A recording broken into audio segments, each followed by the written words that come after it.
Halo sahabat muda pekerja keras, apa kabarnya? Semoga kalian semua sehat-sehat selalu ya. Untuk konten kali ini kita offbeat dulu ya. Konsepnya agak sedikit berbeda. Kali ini gue akan jelaskan pada konten sahabat muda pekerja keras. Karena gue yakin yang nonton video ini pasti para pekerja keras semua nih, pastinya dong. Oke, kita langsung ke poin intinya aja.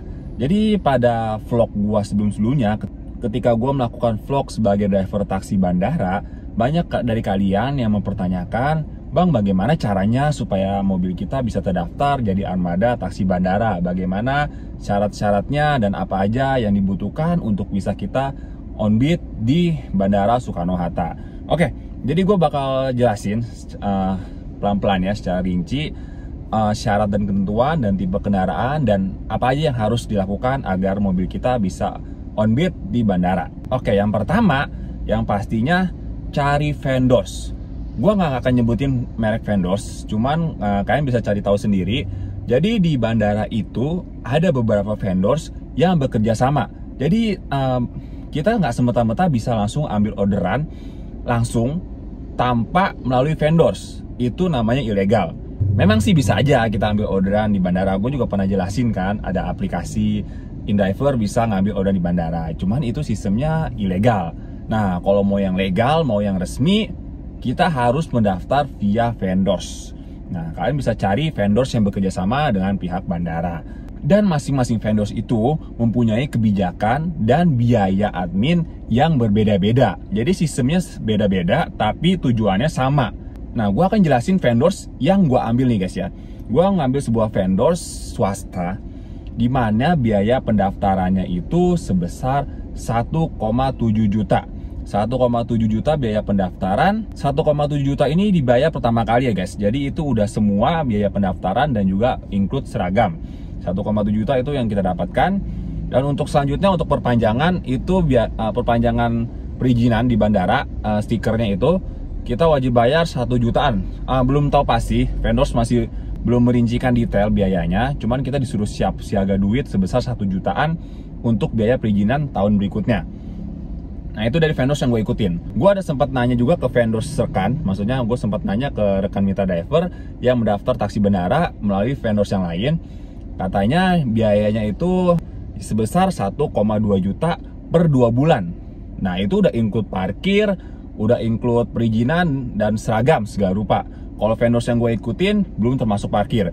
Parkirnya itu untuk umum 5.000 per jam, itu kalau mau ikut umum. Cuman kalau kita misalnya dari pagi untuk flat seharian itu bayar sebesar 30.000 satu hari.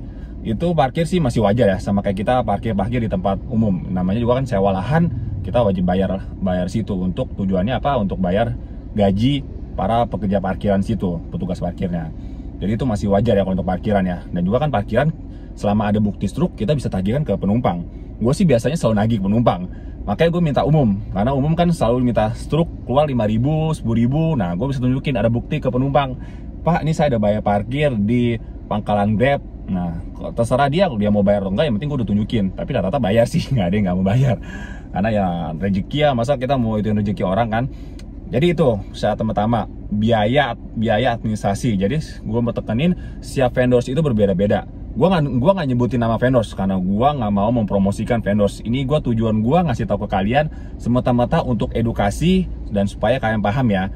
Jadi ya, poin yang pertama, poin terpenting yang gua mau kasih tahu yang pertama yaitu cari vendors. Vendorsnya itu beraneka ragam ya. Jadi dari setiap aplikator itu berbeda-beda. Kalau dari gua ini kan gua Grab. Dari Grab itu ada 2 vendors yang gua tahu ya. 2 atau 3. Nah, kalau dari Gokar juga ada lain lagi, dari Maxim ada lain lagi. Kalau InDriver belum terdaftar di bandara. Jadi baru 3 mitra ya, dari Grab, Gokar, sama Maxim. 3 mitra, 3 aplikator itu yang sudah terdaftar di bandara. Nah, kalian tinggal cari vendorsnya. Dan perlu kalian ketahui, setiap vendors memiliki kebijakan dan biaya yang berbeda-beda. Oke, itu syarat yang pertama ya guys ya. Gua garis bawahi lagi, cari vendors ya. Oke, yang kedua, mobil wajib MPV. Mobil wajib MPV. Jadi rata-rata sebagian besar aplikator itu mensyaratkan mobil itu wajib MPV. Walaupun memang ada aplikator yang kuning alias masih memperbolehkan syarat mobil yaitu SIGC atau Kalia atau Sigra. Namun sebagian besarnya, baik dari aplikasi GoCar ataupun Grab, itu mewajibkan syarat mobil yaitu MPV. Itu untuk yang baru, kecuali kita mendaftarkan ke koperasi mereka alias mobil sewaan mereka. Kalau namanya mobil sewaan mereka ya peraturan mereka ya bebas-bebas sesuka mereka ya. Karena kadang dari sewaan mereka itu yang mereka kasihnya ya Calya atau nggak Avanza. Tapi ya rata-rata sih wajibnya itu kalau pribadi perorangan kita wajib masuk menggunakan mobil MPV. Nah rata-rata minimal itu sekelas Avanza 1300 cc. Kalau bisa lebih atas lebih bagus lagi. Kalau mobil kita di atas itu akan lebih dipermudah lagi gitu guys. Itu syarat kedua ya guys ya. Guys, jadi gue garis bawahi lagi syarat keduanya yaitu spesifikasi mobil tertentu. Dan itu kebijakan dari masing-masing vendors. Kalau vendors yang gue ikutin itu untuk aplikasi Grab itu wajib MPV. Mungkin kalau untuk yang Maximnya bisa LCGC, cuman gue nggak tahu pasti karena gue belum tanya detail. Oke, itu yang syarat keduanya ya. Syarat ketiganya performa. Jadi sebelum kita mendaftar di taksi bandara, mendaftar sebagai taksi bandara, kita harus menjaga performa kita di bawah. Jadi karena sistem aplikasi ini kan by system ya guys ya, aplikator ini by system. Jadi aplikator ini bakal mendeteksi sistem kita layak atau enggak untuk bergabung di bandara. Karena aturan di bandara itu cukup ketat ya. Jadi dia mau cari mitra yang benar-benar mau fokus ke situ, mau bekerja sama ke situ. Jadi kalau misalnya kita main bawah dulu itu sering cancel, sering bermasalah, reputasi jelek, ratingnya jelek, itu aplikator tidak akan meloloskan kita untuk daftar jadi sebagai taksi bandara. Nah jika sudah seperti itu, pihak vendors udah nggak bisa berbuat apa-apa guys. Dia mungkin cuma akan ngebantu kita untuk mendaftarkan di aplikator lain. Jadi syarat ketiga yang mutlak itu yaitu performa. Kita harus jaga performa kita sebaik-baik mungkin guys. Karena ya itu dia, peraturan tetap peraturan. Kita nggak bisa apa-apa guys. Jadi mungkin banyak yang bertanya-tanya juga, Bang, kalau saya baru mau daftar tapi mau langsung di bandara, bisa atau enggak? Jawabannya bisa. Bisa, tapi kita harus terdaftar dengan mobil sewaan alias mobil yang bekerja sama dengan vendors. Jadi kalau kita mendaftar dengan mobil pribadi, itu keputusan sementara sebagian besar itu diputuskan oleh aplikator. Dalam hal jadi misal mobil pribadi nih, nah kita daftar misalnya di satu aplikator bilang nggak bagus nih, ya udah vendors udah nggak bisa gimana-gimana, paling dia cuma bisa menyarankan kita pindah ke aplikasi yang lain, hanya itu. Tapi kalau kita daftar dengan mobil yang disediakan oleh vendors, nah vendors akan mengupayakan kita supaya kita bisa daftar walaupun kita baru mulai ngedaftar di aplikasi tersebut. Kalau kalian masih belum paham lagi, coba di kolom komentar. Gue takutnya penjelasan gue ini belebet gitu loh, penjelasan gue susah dipahami takutnya ya. Itu jadi syarat yang ketiga ya guys ya. Syarat yang ketiganya itu performa, itu syarat wajib. Jadi itulah persyaratan yang wajib kita penuhi agar kita bisa lolos terdaftar di taksi bandara. Nah setelah kita lolos masih ada lagi persyaratan lain yang diberikan baik aplikator maupun vendors.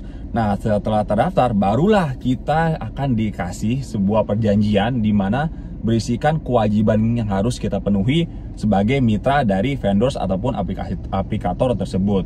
Nah, kewajibannya itu dari setiap vendors itu berbeda-beda.